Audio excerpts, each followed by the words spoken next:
Assalamualaikum warahmatullahi wabarakatuh. Halo teman-teman, ketemu lagi dengan aku. Jadi hari ini aku akan membahas buku yang berjudul Desa yang Hilang. Seperti yang teman-teman lihat, covernya itu seperti apa ya, hitam putih gini. Jadi kita itu sebagai pembaca kayak apa ya, kayak dibelakangi seseorang gitu teman-teman.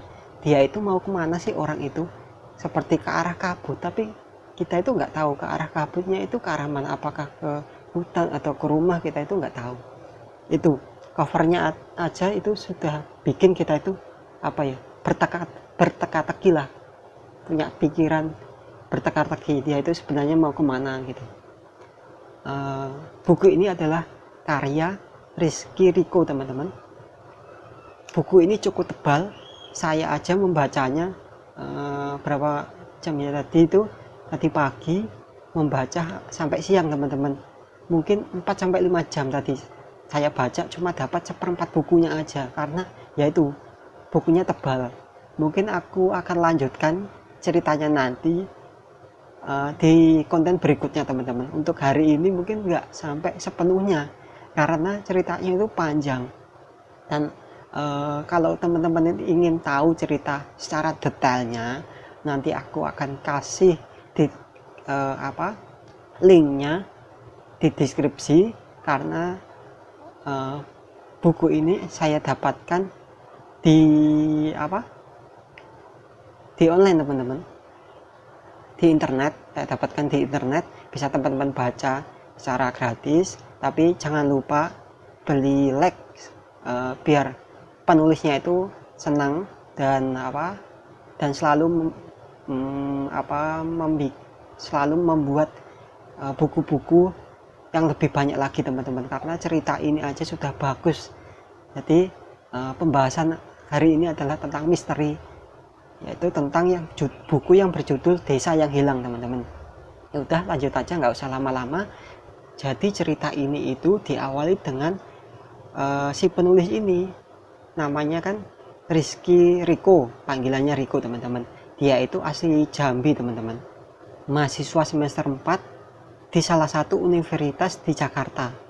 Jadi cerita ini diawali dari si Rico dan ketiga temannya mendapatkan tugas dari fakultas untuk meneliti batuan di pelosok desa Jambi teman-teman. Jadi di buku ini ada 4 tokoh, yaitu Rizky Rico, terus Rio, Wisnu, dan Danu. Setelah mendapatkan tugas, mereka lah mulai janjian di kampus untuk mempersiapkan perjalanannya menuju Jambi, karena posisi mereka itu pada saat itu sedang di kampus, dan di kampusnya kan di universitas di daerah Jakarta. Mereka berkumpul di kampus, terus cepat cerita mereka sudah sampai di bandara dan sudah naik pesawat teman-teman, mereka berempat itu. Nah, di perjalanan itu, karena si Rico ini sudah tahu perjalanannya nanti akan membutuhkan waktu sampai 1 jam, maka dia itu tidur duluan teman-teman. Karena kalau main HP itu ngapain gitu, kata si Rico, gak jelas, mending tidur supaya nanti waktu sampai di tempat tujuan badannya bisa seger gitu teman-teman. Itu terus dia tidur. Nah, pada saat dia tidur itu teman-teman, dia itu bermimpi. Tiba-tiba dia itu berada di desa terpencil teman-teman, dan warganya itu rata-rata kebanyakan memakai baju kuning. Dan tiba-tiba ada seseorang kakek yang rambutnya sudah putih dan berkeriput. Dia itu berjalan mendekati si Rico ini, dan sampailah kakek itu di depan Rico, dan si kakek itu bilang, "Nak, jangan teruskan perjalananmu. Terus si Riko pun bertanya, maksudnya apa ya kek? Si kakek itu juga terus menjawab lagi, nak, jangan teruskan perjalananmu, gitu. Terus tiba-tiba bahu si Riko ini tiba-tiba ada yang ada yang memukul gini teman-teman. Nah, ternyata itu ada Rio yang duduk di sebelahnya, karena pada waktu itu pesawat yang ditumpangi oleh Riko ini sudah sampai ke Bandara Jambi teman-teman. Maka dibangunkan supaya bangun, dan si Riko ini kaget. Ternyata di sampingnya itu ada temannya Rio yang membangunkan si Riko ini, dan sambil berpikir bahwa dikira tadi itu beneran, ternyata cuma mimpi. Nah, sampai di situ Riko itu sudah terheran-heran, apa sih maksud dari mimpi tadi. Tapi ya sudahlah, mungkin itu hanya mimpi biasa gitu yang ada di pikiran Riko. Maka mereka tetap tetap melanjutkan perjalanan keempat orang itu. Sampai di Bandara Jambi, mereka berempat langsung dijemput oleh Pak Edi naik mobil teman-teman. Nah, di tengah perjalanan si Riko ini karena duduknya itu berdekatan dengan Pak Edi ini kan sopirnya, berdekatan dengan Pak Edi. Riko ini bertanya kepada Pak Edi, Pak, saya tadi di pesawat mimpi. Terus Pak Edi menjawab, mimpi apa nak? Tadi itu saya bermimpi, saya itu seperti di desa terpencil dan warganya kebanyakan menggunakan baju warna kuning, Pak. Dan tiba-tiba ada kakek-kakek berambut putih, beruban, mendekati saya dan berkata, nak, jangan teruskan perjalananmu. Dan tiba-tiba belum selesai Riko bercerita, tiba-tiba ada suara duk duk duk. Terus Riko pun kaget, Pak, ada apa Kak? Pak. Terus temannya yang di belakang 3 orang itu juga kaget, Pak, kenapa kok ada suara gitu? Nah, akhirnya Pak Edi ini pun berhenti. Ternyata banyak itu meletus teman-teman. Padahal pada kata Pak Edi, banyak ini 3 hari yang lalu itu baru diganti yang baru, tapi kok baru 3 hari kok sudah rusak, sudah meletus, aneh gitu. Terus Riko pun berpikir, apa gara-gara apa ada hubungannya dengan ceritaku yang tadi ya. Untung aja Pak Edi itu membawa ban serep dan mengganti ban yang sudah rusak itu.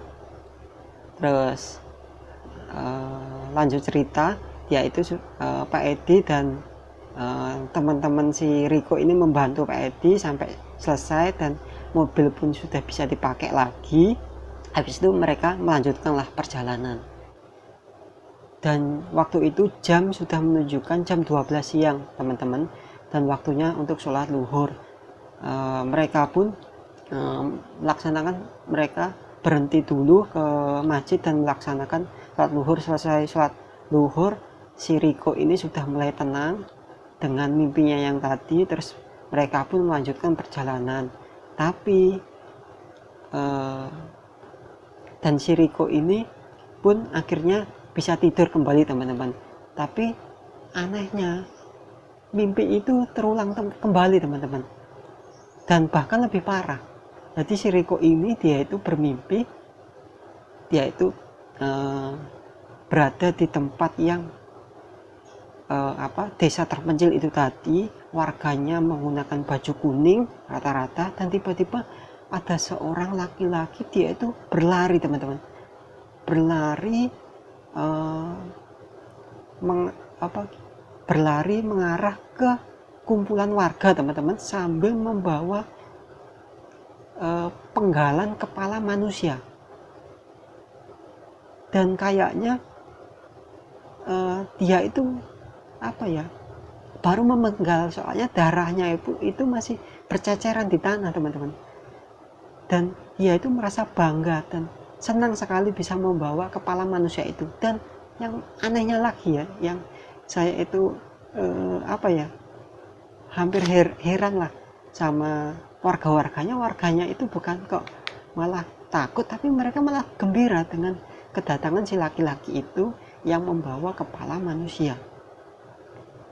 Dan si Riko ini dia itu ketakutan, dan dia itu melihat ada gubuk kecil di ujung sana. Dia mendatangi gubuk kecil itu, terus ternyata di dalam gubuk kecil itu ada seorang kakek-kakek teman-teman, kakek-kakek yang sedang duduk.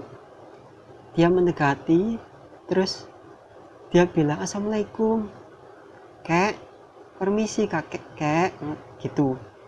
Rizky itu bilang Riko itu bilang gitu, tapi kakek itu diem aja.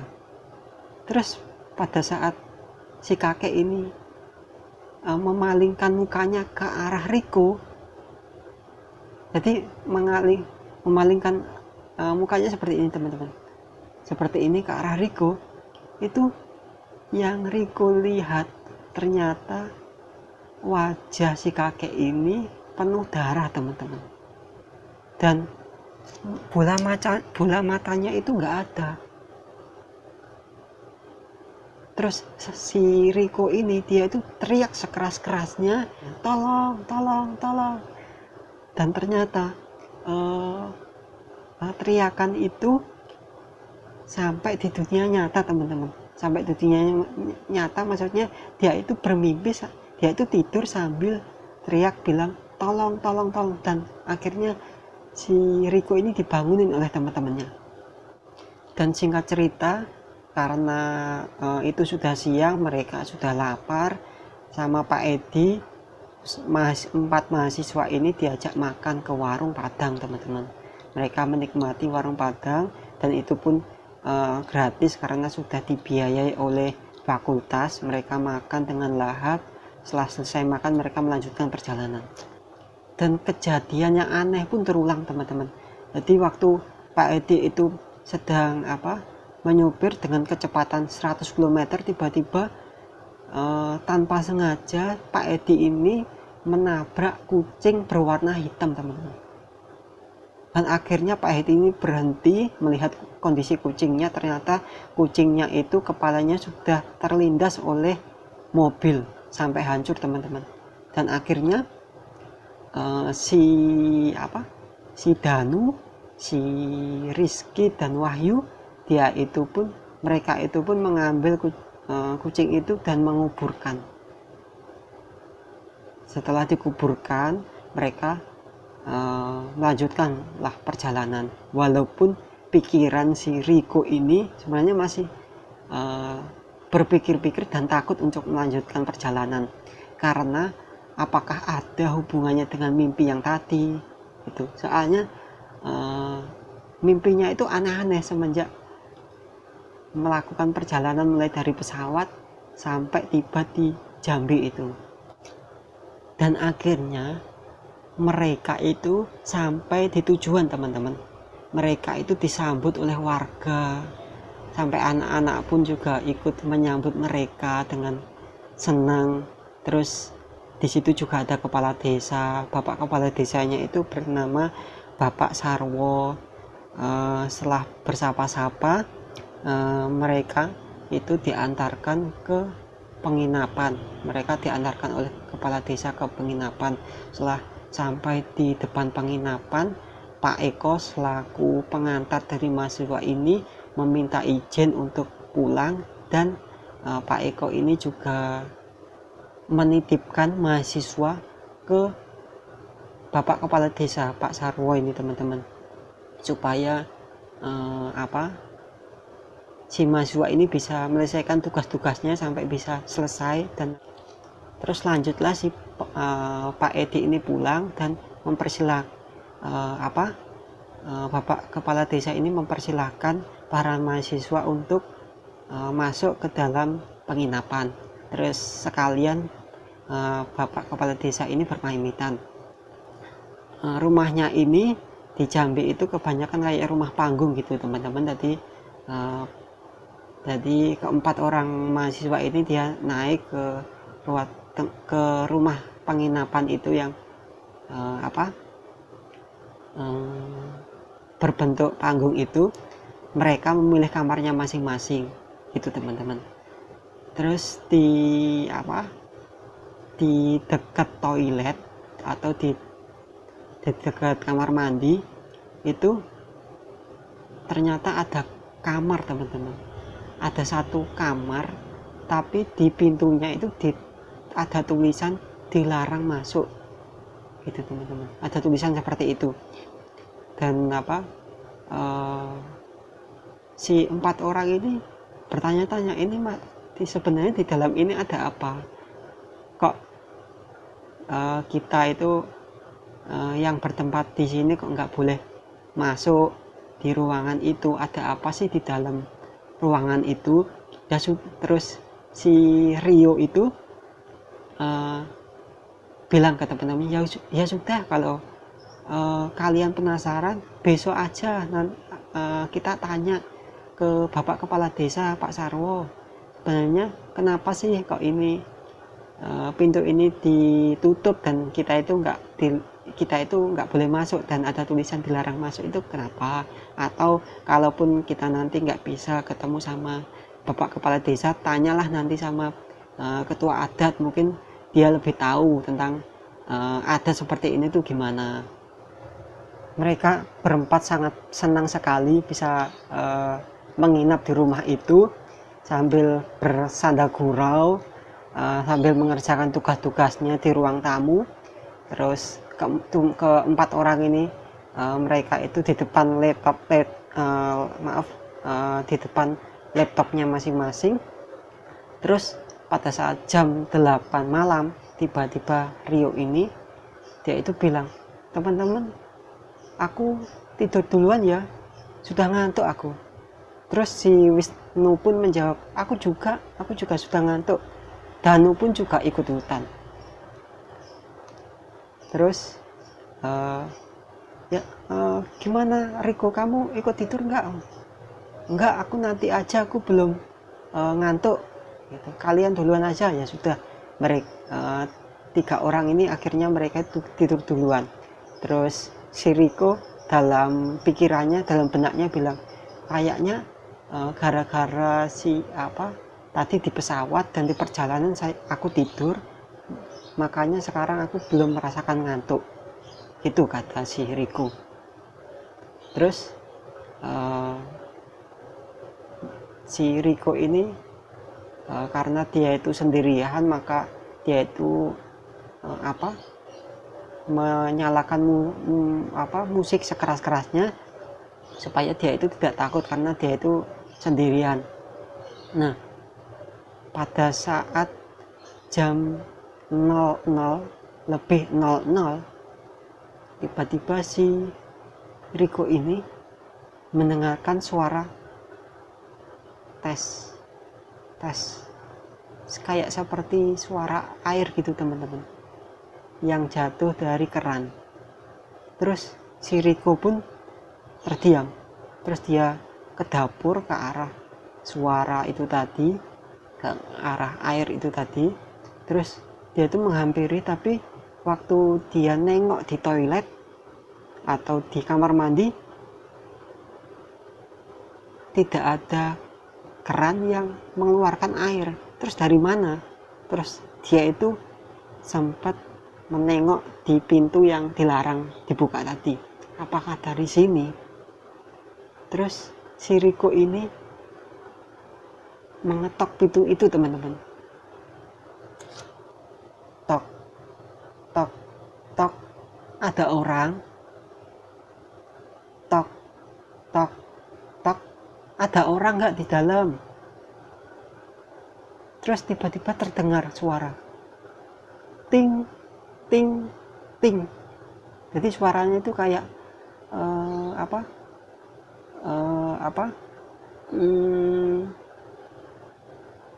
sendok yang dipukulin ke piring gitu teman-teman. Terus si Riko ini takut dan dia berlari menuju kamar teman-teman. Langsung tidurnya itu langsung bersampingan sama Rio. Terus Rio pun juga terbangun, kamu ngapain kok kayak orang ketakutan gitu, kayak habis lihat setan. Terus Riko pun menjawab pertanyaan dari Riko pun menjawab dari pertanyaan si Rio. Nggak apa-apa, lanjut tidur aja gitu kata Rio. Ya sudah, akhirnya mereka pun tidur. Tapi si Riko ini dia itu nggak bisa tidur teman-teman. Tapi terus Riko pun melihat si Rio apakah sudah tidur apa belum. Rio, kamu sudah tidur apa belum? Nggak ada suara. Ternyata si Rio itu sudah tidur. Terus si Riko ini berusaha untuk tidur tapi nggak bisa tidur sampai jam menunjukkan jam 2:14. Nggak bisa tidur. Sampai badannya itu keringetan karena ketakutan tadi. Tapi tiba-tiba si Riko ini dia itu ingin kencing teman-teman, ingin kencing. Terus dia itu berusaha karena ketakutan untuk ke toilet, ke kamar mandi. Dia itu menahan perutnya, menahan buang air kecilnya. Tapi karena semakin ditahan itu semakin semakin ingin keluar. Akhirnya dia itu memberanikan diri. Ke kamar mandi itu. Tadi kamar mandi, selesailah kamar mandi, dia itu keluar. Waktu dia keluar dan mau menuju ke kamarnya, tiba-tiba di belakangnya itu kayak ada yang mengikuti gitu teman-teman. Kayak ada bayangan putih gitu. Ada bayangan hitam gitu teman-teman, yang berdiri di belakangnya. Terus dia itu menengok di belakang, tapi itu nggak ada orang. Akhirnya dia itu berlari menuju kamar itu tadi. Karena sudah ketakutan dan sudah ngantuk, akhirnya si Riko ini bisa tidur sampai pagi. Dan di pagi harinya mereka lanjut cerita, mereka itu mandi teman-teman. Pada saat karena kamar mandinya itu cuma satu, mereka itu bergantian. Mungkin Rio ini paling belakangan karena Rio ini mandinya paling lama. Maka yang pertama mandi itu Wisnu, terus Danu. Habis itu selesai, Danu sudah selesai, terus Riko. Nah, pada saat Riko mandi ini, pada saat dia sudah mandi, sudah bersih dan sudah mau selesai, tiba-tiba handuknya itu nggak ada teman-teman. Terus teriak-teriak ke Wisnu, minta tolong ambilkan handukku. Loh, handukmu kemana? Nggak tahu, handukku nggak ada. Emang handukmu warnanya apa? Handukku warnanya kuning tapi nggak ada. Pinjem handukmu boleh ya? Iya boleh, handukku warnanya putih, nih tak pinjemin gitu. Akhirnya si Riko ini memakai handuknya si Wisnu yang warna putih. Terus sambil memakai handuknya, sambil membersihin dirinya pakai handuk itu, si Riko sambil menyari-nyari handuknya itu tadi. Soalnya kalau diambil dari luar itu ya nggak mungkin gitu. Soalnya pintunya juga tertutup, terus handuknya itu dicantolin di cantolan pintunya itu. Jadi kalaupun diambil dari luar itu mustahil gitu. Dicari itu nggak nemu handuk warna kuning itu. Terus si Riko itu berpikiran apa ada hubungannya dengan mimpiku yang kemarin ya. yang kebanyakan warganya memakai baju kuning, terus ini anduknya karena aku itu memakai handuk warna kuning maka handukku ini diambil sama hantu. Terus si Riko karena berprasangka seperti itu terus berpikir lagi si Riko, aku kok jadi berpikiran kayak gini, ya udah jangan berpikiran gini lagi, aku jadi takut kalau aku berpikiran kayak gini, ya sudah anggap aja nggak ada, mungkin nggak tahulah kemana. Terus akhirnya dia beres-beres, terus mereka berempat itu lanjut cerita, mereka itu melaju akhirnya keluar rumah dan lanjutkan perjalanan dan bertemu dengan ketua adat, teman-teman. Mereka berbincang-bincang dengan ketua adat. Nah, pada saat perbincangan di kepala dengan ketua adat ini, ketua adatnya itu enak diajak bicara, diajak ngobrol pun enak, tapi kalau disinggung masalah adat di daerah sini itu agak sensitif, teman-teman, agak emosi gitu. Dan si keempat mahasiswa ini diwanti-wanti sama ketua adat ini. Si ketua adat itu bilang mereka itu ada larangan dalam melaksanakan tugasnya di desa itu, yaitu si ketua adat bilang, 1, dilarang melewati batas hutan sebelah utara. 2, dilarang ke hutan memakai pakaian baju kuning. Dan 3, dilarang membuka pintu kamar yang sudah bertanda dilarang masuk di penginapan mereka itu, teman-teman. Terus si Rio pun menjawab, loh Pak, emang kalau kita melanggar ketiga hal itu emangnya kenapa? Si ketua adat pun bilang, ya pokoknya jangan langgar. Kalau kalian langgar, saya nggak tanggung jawab, urus saja diri kalian sendiri. Gitu. Responnya si ketua adat ini seperti emosi. Mungkin sampai situ ya teman-teman ya, cerita untuk hari ini. Mungkin ceritanya belum selesai, bisa dilanjut di konten berikutnya. Mungkin teman-teman ingin penasaran ya, biar teman-teman penasaran, biar bisa melihat konten aku selanjutnya. Mungkin itu, mohon maaf kalau ceritanya kurang jelas, tapi ini kayaknya bikin teman-teman penasaran ya. Ya sudah, gitu aja dari saya untuk konten aku hari ini. Jangan lupa subscribe dan like, komen sebanyak-banyaknya supaya aku bisa memberikan konten-konten yang terbaik buat teman-teman. Ya sudah, gitu aja ya. Terima kasih. Assalamualaikum warahmatullahi wabarakatuh. Terima kasih.